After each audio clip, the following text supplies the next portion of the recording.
Quand vous prenez par exemple les contrôles qui se font aujourd'hui sur les marchés, contrôle des denrées périmées, denrées choses, il n'y avait pas dans un passé, il n'y avait pas tous les équipements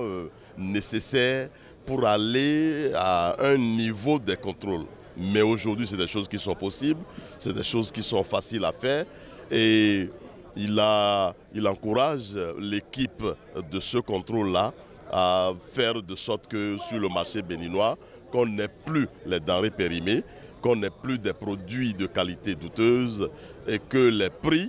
de vente aussi soient contrôlés par la direction de la concurrence. L'avenir est prometteur parce que beaucoup de choses se font en ce moment au niveau de l'industrie et du commerce et je pense que beaucoup d'industries, les jours à venir, vont s'installer dans ce pays parce qu'avec le programme du chef de l'État,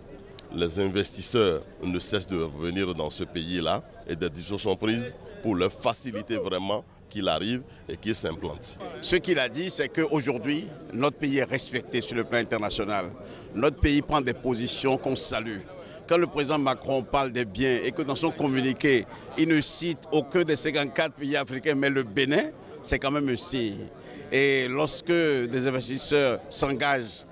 sur nos projets et disent qu'ils le font à cause de la gouvernance du président Talon, ça c'est de la diplomatie économique. Et je voudrais dire que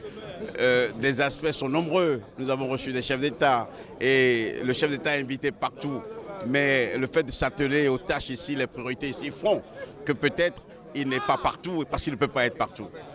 Donc ce que je peux vous dire, c'est que le président a dit ce qu'il devait dire de notre diplomatie qui est en bonne santé grâce à sa vision et au travail de mise en œuvre que mes collègues ministres et moi nous faisons. Les choses se sont tellement accélérées avec une détermination et un engagement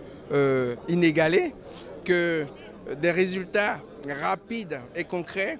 apparaissent et le chef de l'État a même dit que ses concitoyens commencent même à oublier des décennies de souffrance et de délestage qu'on a connus. Donc, et il a confirmé également que la tâche va se poursuivre, cette détermination va continuer pour que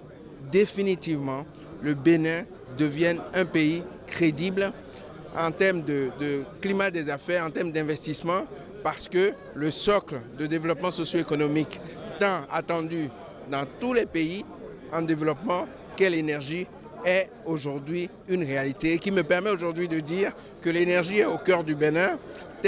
désormais terre d'opportunités grâce au président Patrice Talon.